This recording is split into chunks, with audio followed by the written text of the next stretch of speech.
We do want to get back to the weather, though, because we're still tracking some rain and storms in the area tonight. Robert, let's take another look at the forecast. What are we seeing right now? We're seeing still relatively quiet conditions for northwest Arkansas and the River Valley, which is certainly good news, but that will be changing.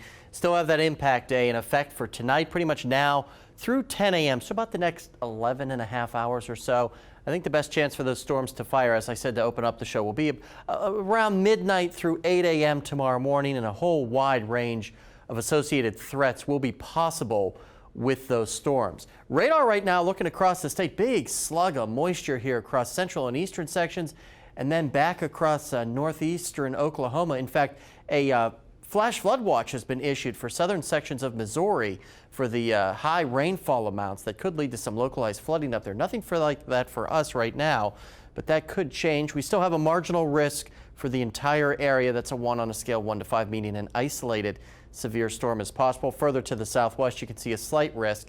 That means scattered severe thunderstorms are possible. The good news is by the time we get to tomorrow, a lot of this will be scaled away so that northwest Arkansas has no risk for severe weather tomorrow, and then just the southern portion of the River Valley, a marginal risk, and that's early in the day on Monday.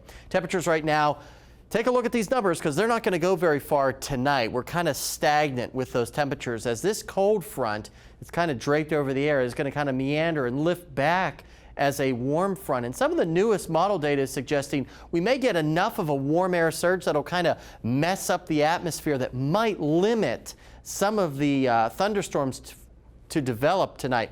But still, models hinting at quite a bit of heavy rainfall and some embedded thunderstorms as we go through the overnight and early morning hours tomorrow. So if you're one of the early risers and you head to work early, it could be a little bit of a rough ride. But look, by 8 o'clock tomorrow morning, a lot of the activity well off to the east, and then by noon already looking at peaks of sunshine for the southern River Valley. So a quick duration event here.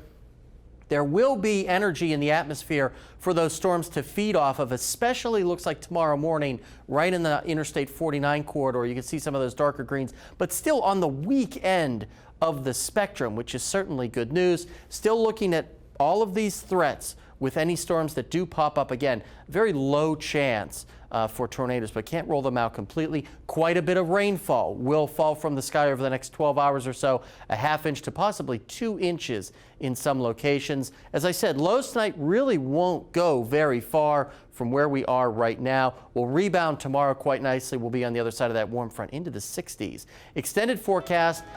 Most of Monday should be good once the rain ends. Tuesday as well, and then we're watching the next system for a little bit of a light snow or wintry mix possible on Wednesday. That's something we'll turn our attention to tomorrow once the severe weather threat ends. And then the rest of the week looks pretty quiet. Same thing for the River Valley. A stormy start to your week, but it should wrap up by mid-morning. And then watching for maybe some showers or a little bit of a wintry mix on Wednesday before we quiet down for the rest of the week. Stay tuned. Jordan is up next with sports. Stay with us.